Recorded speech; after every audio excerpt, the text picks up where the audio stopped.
बिस्मिल्लाहिर्रहमानिर्रहीम। Welcome to self study PK. My name is Syed Usama.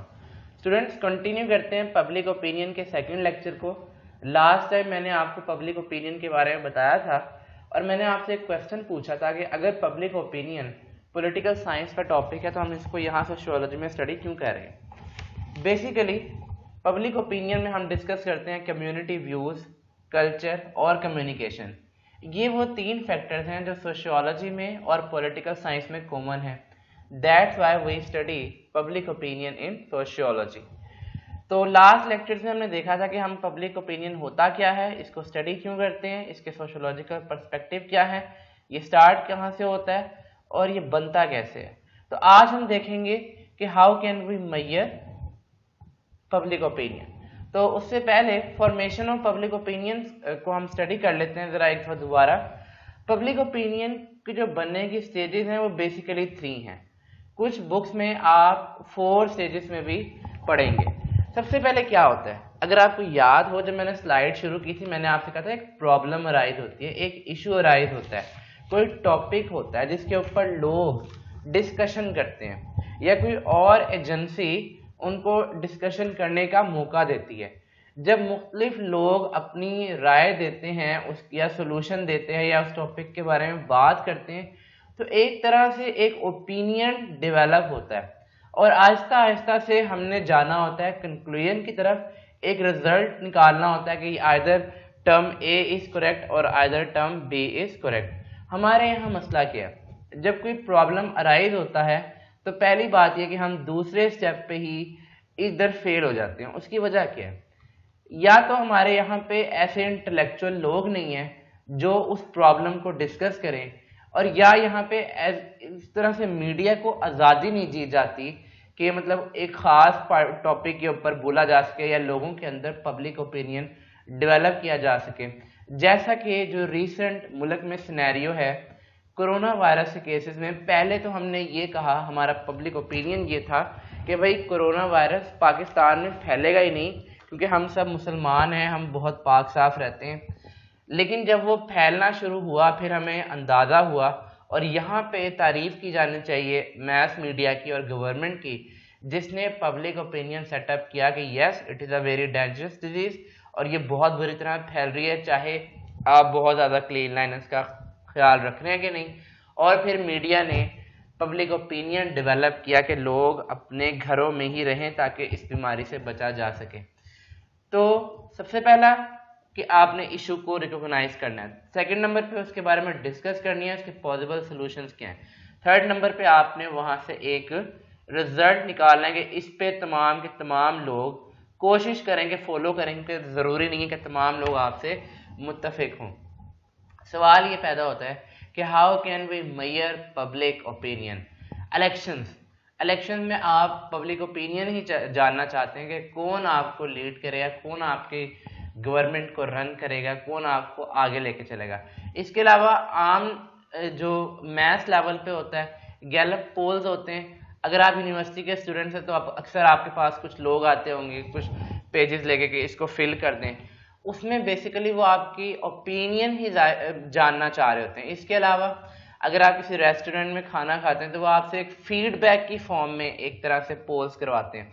इसके अलावा जब आप किसी शॉपिंग प्लाजा से निकल रहे होते हैं वो आपसे पूछते हैं कि हाँ ये आप हमारी प्रोडक्ट से मुतमईन हैं कि नहीं है। मतलब ये सारी चीज़ें बेसिकली पब्लिक ओपिनियन ही को मेजर कर सकती हैं। ये दोनों फॉर्म में हो सकता है, ये डिजिटल फॉर्म में भी हो सकता है और एनालॉग फॉर्म में भी हो सकता है। डिजिटल फॉर्म में कैसे, जैसे अगर आप पीटीएल का इंटरनेट यूज़ करते हैं तो वो आपको ऑपरेटर पूछती है कि आप हमारे सर्विसेज से मुतमईन हैं कि नहीं। तो this is all about how can you measure public opinion. इसको आप खुद से भी डिटेल से डिस्कस कर सकते हैं। डियर स्टूडेंट्स, अब हम बड़े ही इंपॉर्टेंट टॉपिक की तरफ आ रहे हैं। 2016 का अगर आपके पास पास पेपर हो तो उसमें क्वेश्चन आया हुआ है, मैं आपको लिखवा देता हूँ मगर मैं यहाँ पे नहीं लिख सकता। क्वेश्चन आप लोग लिख लें, मैं इसको डिक्टेट कर देता हूँ। Why we study public opinion in sociology. एक तो ये क्वेश्चन था। जो 2016 में क्वेश्चन है उसको भी नोट डाउन कर लें। What are the characteristics of opinion leader and how do they impact the consumer buying pattern. मैं दोबारा रिपीट कर देता हूँ, what are the characteristics of opinion leader and how do they impact the consumer buying pattern.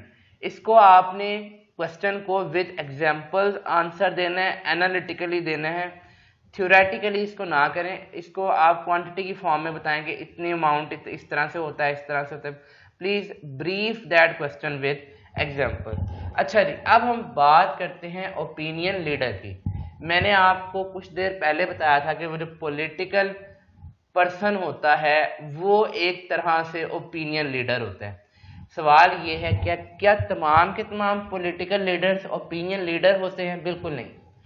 वो political persons जिनका social interaction लोगों के साथ हो, जिनके पब्लिक रिलेशन हो, या जो लोगों की राय को चेंज कर सकते हो या उनमें राय डेवलप कर सकते हो, ऐसे पॉलिटिशियंस को हम ओपिनियन लीडर कह सकते हैं। तो हम बात करते हैं हु इज ओपिनियन लीडर। पहली बात तो ये कि opinion leader is a person जो कि एक चीज के बारे में नॉलेज रखता है, जिसको उस चीज के बारे में पता है। वो कोई प्रोडक्ट भी हो सकती है, कोई आर्ट एंड क्राफ्ट भी हो सकता है, वो कोई भी चीज हो सकती है, या जरूरी नहीं है कि उसको उसके बारे में इंफॉर्मेशन हो। तो ओपिनियन लीडर एक ऐसा पर्सन भी हो सकता है जो लोगों को इन्फ्लुएंस कर सकता है। अब यहाँ पे आप पॉलिटिकल लीडर की बात नहीं कर रहे, हम जनरल बात करें।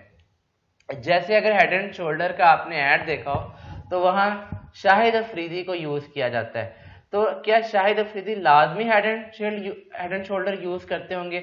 इस बात की कोई गारंटी नहीं दी जा सकती, मगर क्योंकि लोग अगर इश्तहार में शाहिद अफरीदी की तस्वीर देखेंगे तो वो कुछ देर के लिए रुकेंगे।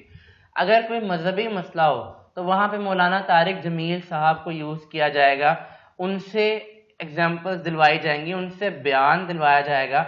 जैसे रिसेंटली आपने देखा होगा कि मुसलमान पाकिस्तान में जुम्मा नहीं छोड़ रहे थे, उनको जुम्मे को रोकने के लिए, क्योंकि कोरोना वायरस फैल रहा था, तो मुख्तलिफ मजहबी जो हमारी जमातें हैं उनके लीडर से कहा गया कि आप लोगों को कहें कि जुम्मा कुछ देर के लिए छोड़ दें या मौकूफ कर दें। इसी तरह से जब अगर हम फैशन इंडस्ट्री की बात करें तो फैशन इंडस्ट्री में जो टॉप की जो फैशन मतलब फॉलोअर्स हैं, जैसे आपने मारिया भी जो अभी रिसेंटली खबरों में भी थी, उनका फैशन इंडस्ट्री में उनका एक नाम है, उनको फॉलो किया जाएगा। जो बनाएगी या जो लोगों को पहनाना चाहेंगे वो ही लोग फॉलो करेंगे।